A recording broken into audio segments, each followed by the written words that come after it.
thud of a mechanical digger disturbs the silence of a graveyard. I'm very conscious of coming across real evil. There's real evil here. In the dead of night, police exhume a body. It's a hard thing to go through, having a loved one dug up. This is the moment the murderous activities of Britain's biggest serial killer were unearthed. That son of a gun killed my father on Christmas Eve. In the coming weeks, the hush of night was to be repeatedly broken by exhumation after exhumation. We used to joke about it because we used to say, she's always down there, and I bet he's got fed up with her and bumped her off. And now... Over the coming months, detectives were to investigate the deaths of nearly 150 patients of Dr. Fred Shipman. How far does this go? How deep is it? How many people have been murdered by Dr. Shipman? I don't think that there'll ever be an answer to that question. The only person that knows is not talking to us. Today, as the 53-year-old doctor who used his caring manner as a cover for murder was led away to spend the rest of his life behind bars, two major questions are being asked. Why and how did he literally get away with murder for so long? For the first time, the true extent of his ruthless killing spree can be revealed. How 5 patients died inside his surgery. How he killed 8 patients in 1 month. How he murdered 6 patients in 1 street. How, to obtain the means to kill, he turned a patient into a drug addict. How he then killed that patient's father when he asked too many questions about his son's treatment.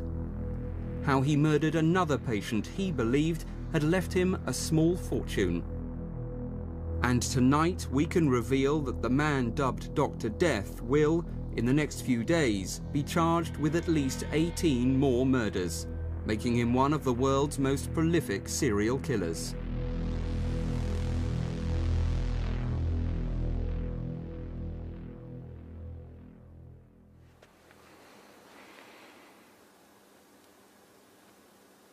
A senior detective lights candles to the memory of 15 murder victims of Dr. Harold Frederick Shipman. Stan Edgerton was a detective for 30 years, but nothing during his long service could prepare him for the enormity of his final case. He still finds it difficult to come to terms with. The exhumations created numerous emotions, and the one that sticks in my mind more than any is intrusion. Not only were we intruding into death, we were intruding into the grief of the families.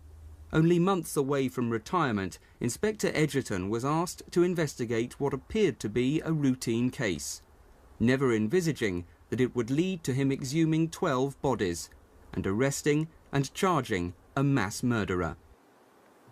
This was a case of forgery and attempting to obtain monies by deception. Never at the beginning of the investigation did I ever envisage that I'd be dealing with not only one murder investigation, but a number of murder investigations. Inspector Edgerton had been asked to look into the will of Kathleen Grundy, who died suddenly on June the 24th, 1998, at her home in Joel Lane, Hyde, on the outskirts of Manchester. Mrs. Grundy, a former mayoress of Hyde, was well known about the town as a sprightly 81-year-old, involved in a host of social activities. She was highly respected in the area. She spent all her spare time working on behalf of other people. She ran a luncheon club 2 or 3 days a week. She worked to help the aged. She did the banking for them. She was a remarkable woman. 2 days before she died, a local firm of solicitors received a crudely typed will purporting to be from Mrs. Grundy, who they had never dealt with before. On a standard post office form, Mrs. Grundy's whole £300,000 estate was bequeathed to her doctor, Fred Shipman. 8 days later, Hamiltons received a letter informing them of Mrs. Grundy's death. They contacted her daughter, Angela Woodruff, in Leamington Spa. She realised that there must be something wrong because she is a solicitor in her own right and had in fact got a mother's will in her possession that had been made some 10 years prior to her death. Confused and alarmed, Mrs. Woodruff turned private detective and, armed with a copy of the Shipman will, she travelled to Hyde to track down the 2 people who had allegedly witnessed it. One of the witnesses was Paul Spencer. Mrs. Woodruff soon discovered how devious Shipman had been and how he'd tricked her mother. Sat in Dr. Shipman's surgery. There was maybe 6 or 7 other people in the surgery. Dr. Shipman popped his head round his door and asked whether myself and another girl that was in the surgery with a pram wouldn't mind witnessing a document. So, thinking nothing of it, I stood up, went into the room. There's an old lady sat in the room. I now know that lady to be Mrs. Grundy. The doctor passed me a folded over document, which he said, as he passed it, he asked Mrs. Grundy whether or not she was okay with it, or something along the lines of, are you sure about this, is this okay? He indicated where I was to sign the document. The document was folded over so I couldn't read it, I couldn't see what was on the document, and being in the doctor's surgery I didn't dream of asking. I signed my name. Mrs. Grundy's signature was already on the document. I believed I was signing a medical form. I didn't for a minute believe I was signing a will. I would have expected to sign wills in solicitors' offices, not in doctors' surgeries. Mrs. Grundy believed she was signing an authorisation, giving her approval to take part in a survey on ageing for Manchester University. Shipman's greed was his undoing. Mrs. Woodruff went to the police in her hometown of Leamington Spa, who referred her complaint to the Greater Manchester Force. The file dropped on Inspector Edgerton's desk. Having spoken to Angela Woodruff, the deceased's daughter, we realised that we were opening a can of worms, and we didn't know at that stage how far it was going to go. Although it's very, very fair to say, I still didn't think at this stage that I was looking at a murder inquiry.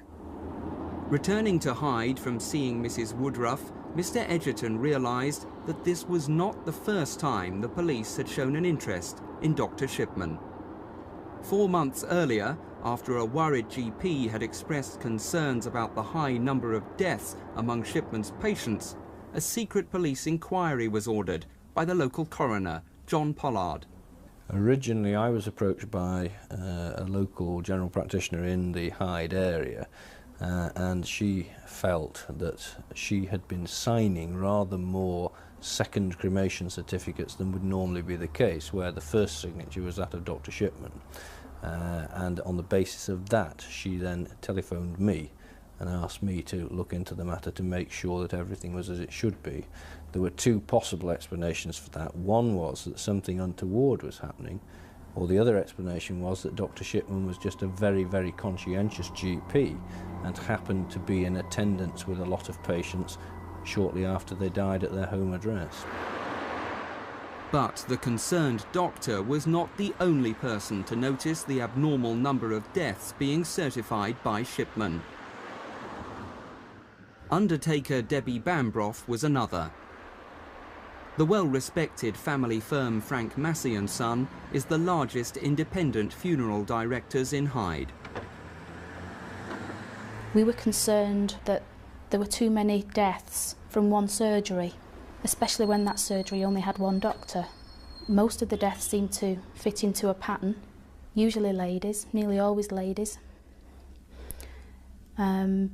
Never anyone that had been ill, as in terminally ill.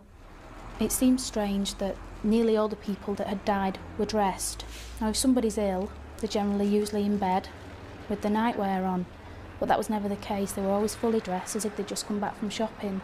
It was very rare that anyone actually died in bed. It was usually sat up in a chair in the living room. Things just didn't add up. We talked about it as a family, the circumstances of the deaths. Debbie came to me one day and just said she was concerned with all these sudden deaths, which was Dr. Shipman was signing the forms for. And I sort of said there's nothing to worry about, it's just that he's old patients. And I think she had a word with another doctor about it, and then she's had another word with me. This was a couple of months later, something like that. So with that, I thought I'd go down and have a word with Dr. Shipman. When my father went to see Dr. Shipman about the concerns that we had, I think it took a lot of courage to do that. It was ridiculous. We trust a man, trust a doctor, and for us to make accusations, assumptions, to have concerns about a doctor maybe murdering people, because that's what it is. I was the last one in the surgery at the time. Said to me, yes, come on in. I went in his surgery. I told him then it was a bit rather embarrassing what I'd come for, and explained to him that both myself and my daughter were a bit concerned with some of these deaths. And he didn't show any signs of shock, surprise, anything at all. He just said, oh, I'll show you. He got his book out, which is the register that he keeps a copy of the certificate that he's given to a next of kin to a deceased person, and showed me on there, and he said anybody can come and look at this book that wishes to. Our minds had been put at ease, maybe not fully, but had been put at ease by various people in authority that there was nothing untoward. We had a call off a police constable. The constable just said to us what it boils down to is he's got a vast amount of patients, elderly patients, and he's such a caring doctor that it's just he gets more deaths than anybody else, and with that I was quite satisfied. The police carried out a full investigation at that stage based upon the instructions that I gave to them. I was quite satisfied with the inquiry that they made, but it led to nothing. They couldn't see anything that was wrong at that time. Mr. Pollard's instructions that Shipman was not to be made aware of any inquiries or their source prevented police carrying out a full investigation. I would carry on going to see my doctor, Dr. Shipman, as normal. And the longer I sat in his room, the more I thought how ridiculous these suspicions and concerns had been. It was impossible to think that my doctor, who I trusted in and confided in, could be doing something so terrible. Aware from Debbie's father's visit that his murderous activities had aroused suspicions, did Shipman panic and hurriedly decide to forge Mrs. Grundy's will to provide him with the funds to flee? Inspector Edgerton thinks not. It's been suggested from a number of sources that one of the reasons why he perhaps forged the will as he did was that he thought that his world was collapsing around him. I personally don't go along with that view at all. It's my firm belief that he thought he was so invincible, so super intelligent, that he thought that the police weren't aware of what was going on. Following the coroner's inquiry, Shipman's belief that he could fool anyone led him to commit 3 more murders, the last being Mrs. Grundy. The crude forging of her will was the act of supreme arrogance that was to be his downfall. I think it's part of this arrogance. I've got away with this for the length of time that I have. Nobody's queried me about it, nobody's questioned me about it.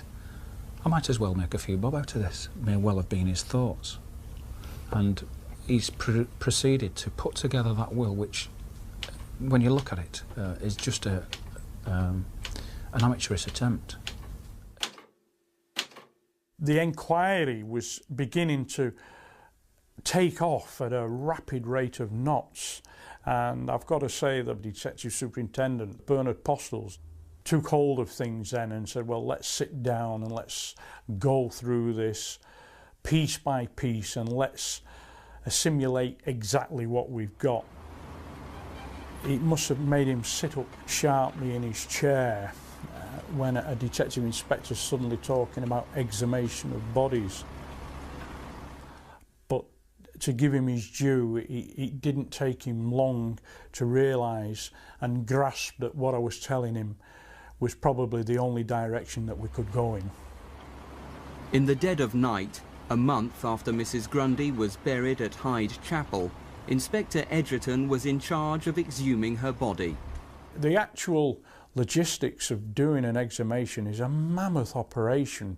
There are so many things to have to consider to keep the decency of the matter, to show respect and reverence to the deceased remains. There was the family that had to be considered. We had to make sure that we'd identified the correct grave. We had to take soil samples, make sure that the mortuary were put on notice because we were going to have a post-mortem. It's a strange feeling to be stood there at 3 o'clock in the morning in the pitch dark with a team of men that were going to dig up a body. Being the senior officer at the exhumations, I was also conscious of the welfare of all the staff that were there, even though some of them were not police officers, they were civilian members of support staff. I was conscious of their feelings as well. At the same time as Mrs. Grundy was being exhumed, Stan Edgerton had a team of detectives raid Shipman's home and surgery, looking for the typewriter and other evidence used to forge the will.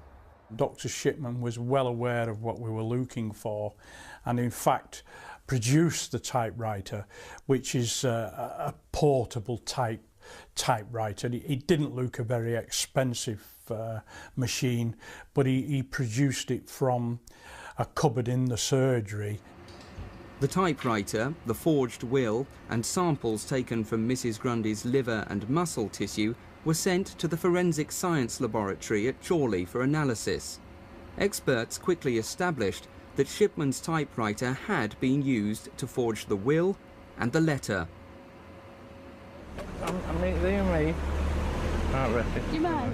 But while Inspector Edgerton waited for Mrs. Grundy's post-mortem results, he was approached by a local taxi driver who'd built up his own dossier of suspicions against Shipman, going back many years.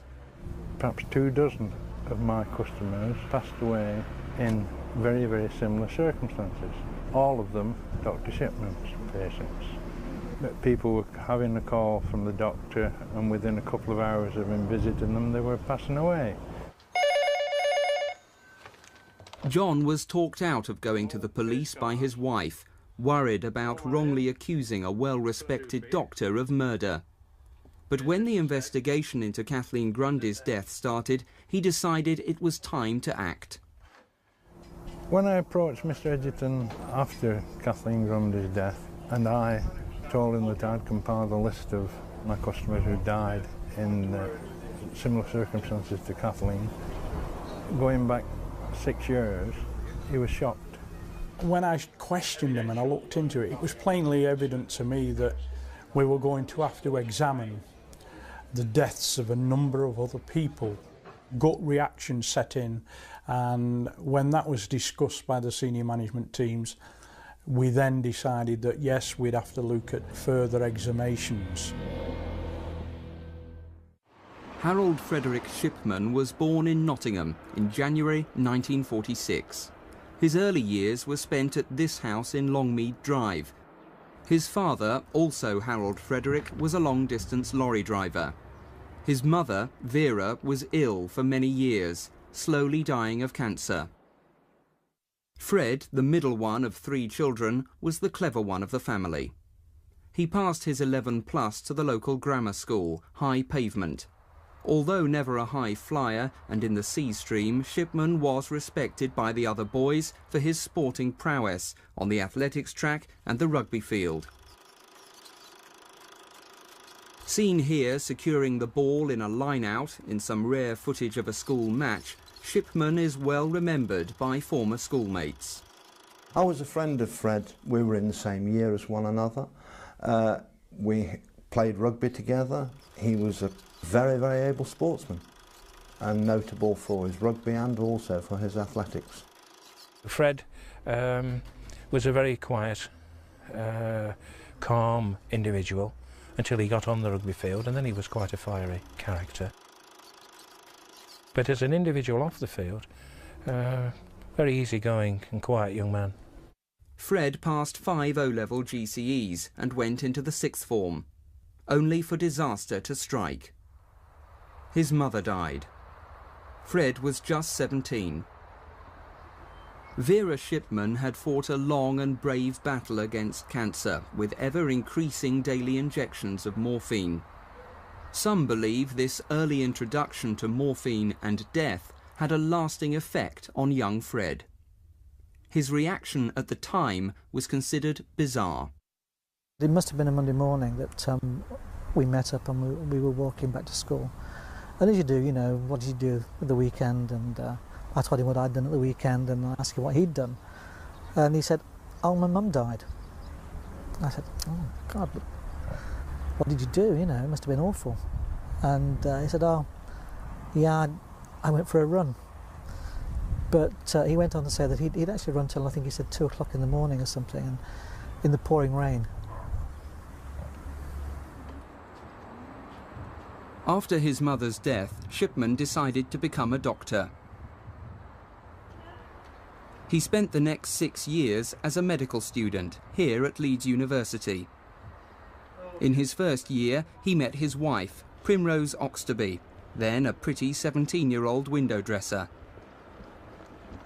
Within months, Prim was pregnant with Sarah, the first of their 4 children, and much against her parents' wishes, they were quietly married.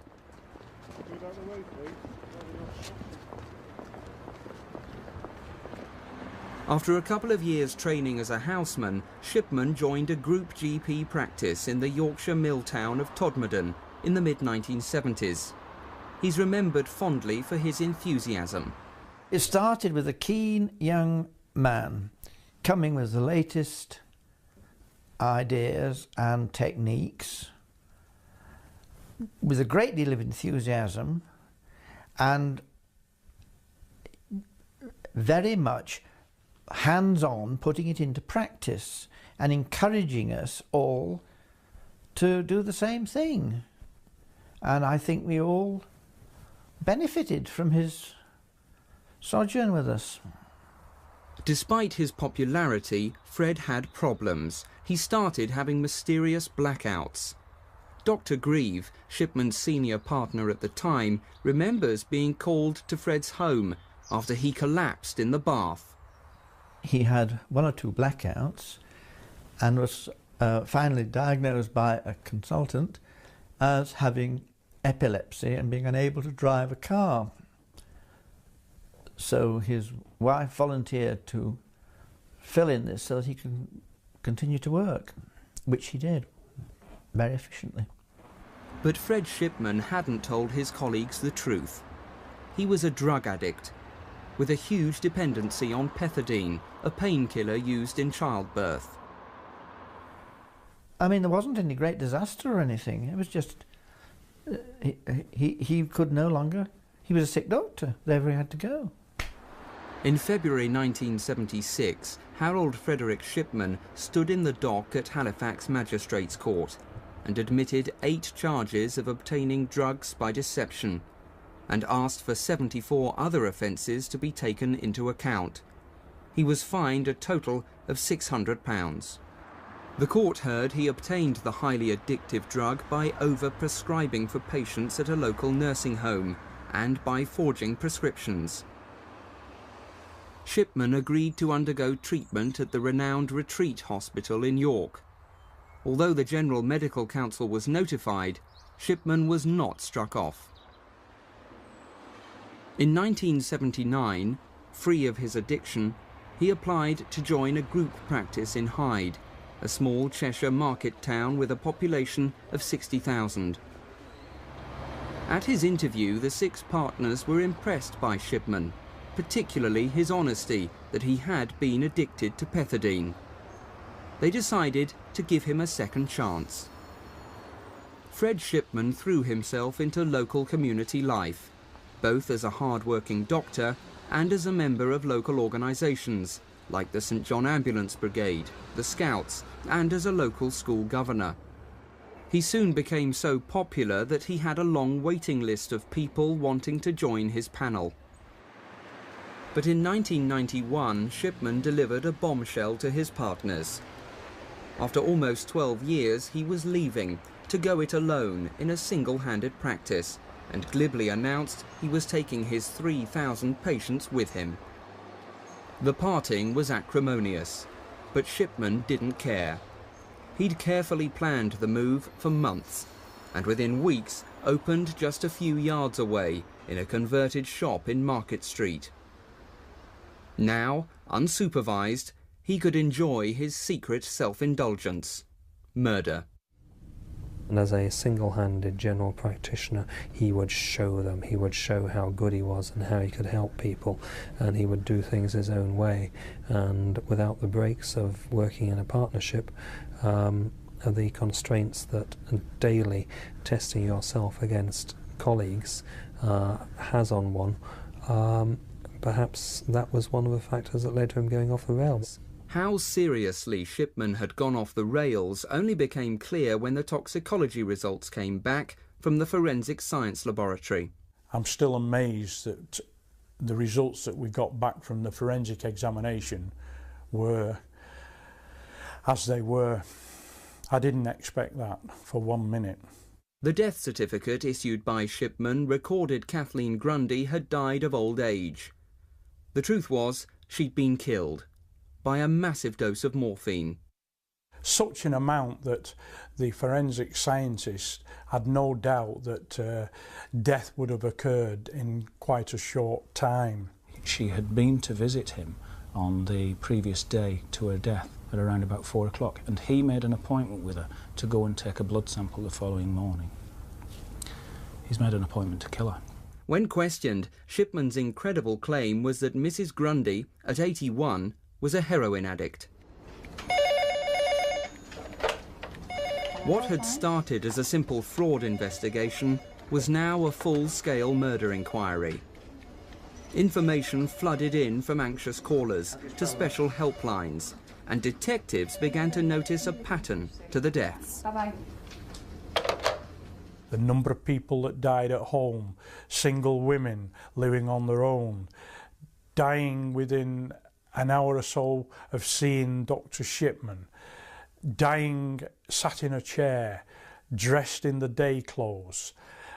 So many of them going to the surgery and dying in the surgery. It just stretched logic to something that you could not believe, and right away we knew that we were probably dealing with one of the biggest murder investigations that one could imagine. But it was Shipman's fascination with computers that was to provide another major breakthrough for the inquiry team and help convict him.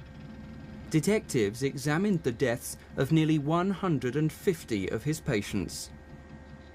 Checks of some of the computerised records of some of the deceased patients revealed that visits that they'd made to the surgery had been obliterated. Things that had been written in about the patient's health had been taken out, and we can only surmise that that was done because it didn't correspond with what was on the death certificate.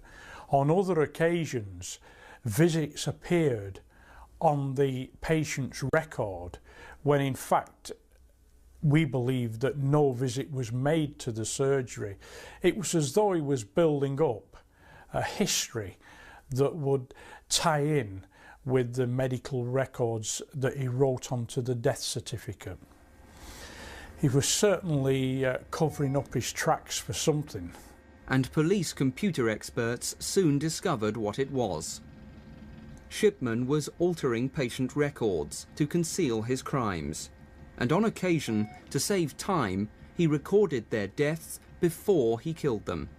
The number of deaths towards the end were increasing at such a rapid rate that I sometimes wonder whether he'd have time to prepare a lot of what he was doing, and this was why he was changing the medical records round about the time the person died shortly afterwards, and in fact in one case he was altering the records before a body was even found. What we decided to do was to go back over a period of 12 months and ascertain how many people had died and how many death certificates that Dr. Shipman had written. In a 12-month period, there were some 36 deaths. One of the things that jumped out at us was that never had there been a post-mortem. We also realised that the number of deaths that he had in a 12-month period was 2.5 times more than the average. An incident room had been set up at Ashton-under-Lyne police station, manned by 56 hand-picked detectives. Special flowcharts were designed, showing when, where, how and under what circumstances patients had died in the previous 5 years. Our investigations established that on many, many occasions Dr. Shipman had seen them on the day that they died. In a lot of cases he'd seen them within, if not an hour, certainly a couple of hours of death. And again, that itself become illogical. Alice Kitchen was one of those illogical cases, where Shipman had visited shortly before she died. But there was something unusual which bothered her family. All the family were very surprised and wondered why she was sat where she was on the settee, because she never sits there. She always sits in a chair where she can see out the window, and as soon as anybody pulls up, she's got the door open ready for them before they've got to the door. She always sits there, and where she was found on the settee, she had her back to the window. And I do know that one neighbour that was interviewed was asked if she saw Dr. Shipman coming or going, and she said that he was coming out as she was going in her house, and that she thought it was unusual that my mother was sat on the settee. She could see the back of her, and she said that she never sits there, and that she always sees everybody to the door, and she didn't see him to the door. She thought that was odd. And Dr. Shipman never spoke to her, never said, "She's not well, will you sit with her," or anything like that. Alice Kitchen may have died in an unusual chair at home, but 5 of Dr. Shipman's patients died in an even more unlikely place, his surgery. We spoke to a number of doctors and said, well, you know, how many times have you ever had a patient die in the surgery? And most doctors look aghast. They said, well, it never happens. One of those who died in his surgery was 72-year-old Edith Brady, a long-term patient of Fred Shipman. Edith, who loved a social occasion, was the principal guest at the family's Christmas party a few months before her death. He told me that she'd gone in the back room to lay down, and he just went in and found her dead, and that he worked on her and nothing could be done. So we spent some time when I gave her a kiss, and I noticed how tidy she was, and they said it was her heart, and we just accepted that that's what it was. And I was just glad that she didn't have to have a post-mortem, because I didn't want to be messed about. I just said, well, I'm glad she was here. And he said, well, she's not the first one to die. He had another lady that died in here who said that at the time. And I was glad, because that's the place she liked to be. She liked Dr. Shipman. We used to joke about it, because we used to say, she's always down there, and I bet he's got fed up with her and bumped her off. And now when I think about it, it's unbelievable. Detectives were also noticing other disturbing facts. That Shipman had been present when 6 of his patients died in one street in an 18-month period. And that in 1 month, 8 women patients died mysteriously. We saw that on one occasion, in a particular month, there were 8 people died, which is on average of 2 a week. And whenever we spoke to other people in the medical profession, they stood back in amazement. For a second time, Hyde was overshadowed by mass murder. In the mid-1960s, it was home to Myra Hindley and Ian Brady, the Moors murderers. Now it was home to Fred Shipman. and as the new investigation grew, once again the population faced the horror of killing. Attending the exhumations of his parishioners, Father Dennis Marr found himself a central figure. The community were in shock, would be a good way of describing it, in shock. They just couldn't believe this was happening, and they didn't want to believe it. It's all a bad dream.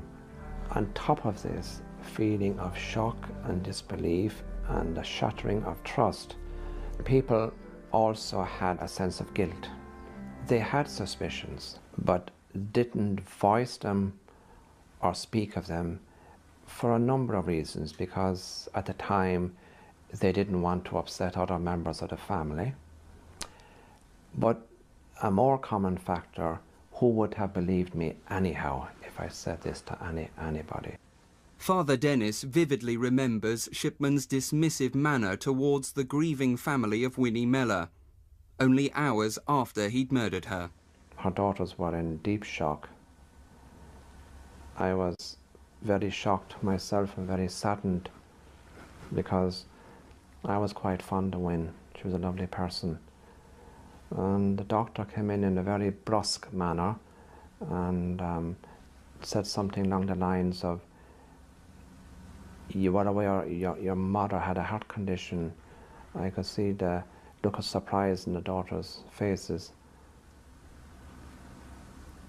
He followed this up by saying she wouldn't accept treatment and she wouldn't go to the hospital. The daughters now were kind of looking in amazement at him. He immediately followed this up by saying, "Do you have an undertaker?" And at this stage I intervened and said, "Well, the woman has just died, and I think we just leave that at the moment."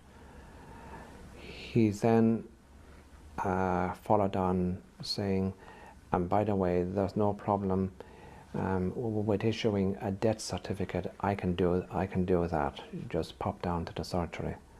And that was it. He was gone.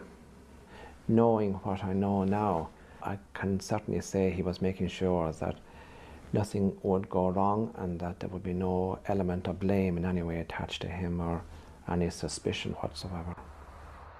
When detectives searched Shipman's home, they found a large number of rings and other jewellery stuffed into a bag in the garage.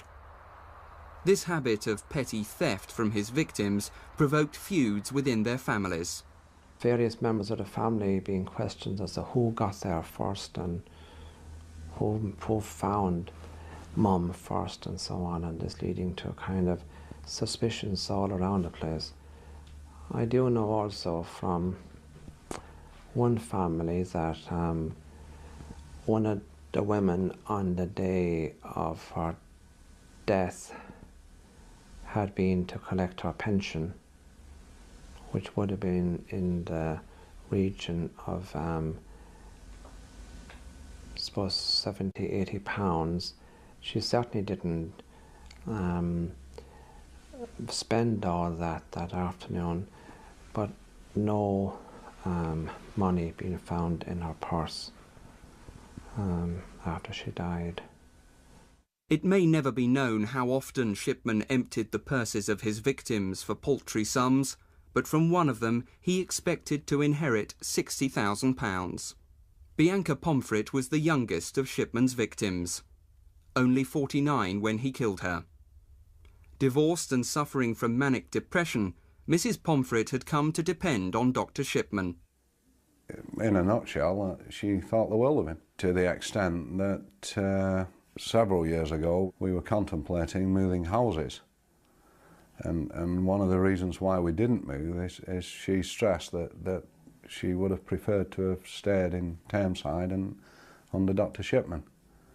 Now I think if somebody puts the relationship that they've got with the doctor above moving on to a new form of life, it's got to be quite a close link. So much so that she informed me several months before her death that she was actually leaving all the monies and properties to him in a will. She also stated that she'd told Dr. Shipman this. Fortunately, I convinced her that the proper thing to do would be to leave her monies and properties to the grandchildren. I can't speculate as to why Shipman murdered Bianca, whether or not it was because of the fact that he thought he was going to benefit financially, or maybe even if she had informed him, he realised he'd been cut out of her will. I don't know. Bianca Pomfret was the 4th victim to be exhumed. In the following month, police opened 8 more graves and removed the bodies for examination. Each body contained varying high levels of morphine. But even without a body, police were able to charge Shipman with the murders of 6 patients who'd been cremated. So incriminating was the computer and other circumstantial evidence. The evidence that we were being presented with in relation to those bodies where they had been cremated was so overwhelming as far as we were concerned that we could not just put it to one side. By now it was becoming obvious to police that Shipman arrogantly believed he'd created the perfect murder and had got away with it for years. He believed that he was able to face this thing out, that people didn't have a superior enough intellect to break down and establish the facts of what had gone on here. When he was arrested, detectives like Stan Edgerton saw that arrogance at first hand. During the course of questioning, his arrogance was to the fore all the time. Whenever I spoke to him, it was plainly obvious that he thought I was beneath him, and that he gave a distinct impression that it should be at least a superintendent that was talking to him and dealing with him.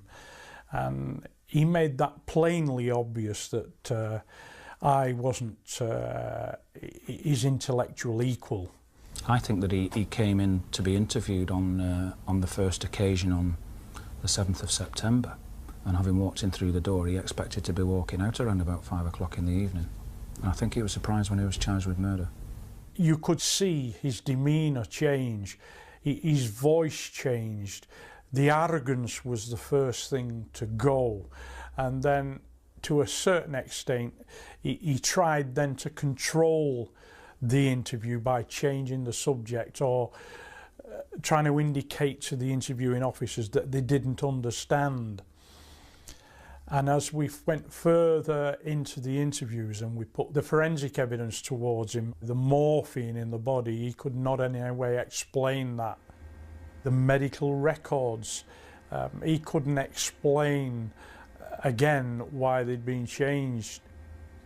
Eventually he got more and more distressed, and at one stage actually broke down. But what really shocked hardened detectives like Inspector Edgerton was the ruthless and cynical lengths Shipman went to obtain his weapon to kill, the morphine. 2 years ago, former airline pilot Jim King was wrongly diagnosed with cancer, a week after marrying his American wife Debbie. After undergoing 3 months of painful chemotherapy, Shipman was told he'd never had cancer. But Shipman failed to pass on the good news. Instead, Shipman continued to prescribe Jim massive amounts of morphine in order to maintain a regular supply of his murder weapon. He was told on 3 separate occasions by consultants from different hospitals that I had not had cancer. I had never had cancer, but he still proceeded to do this. I know now why he did this, because the more patients that you have are terminally ill, the more morphine that you can have in your stock.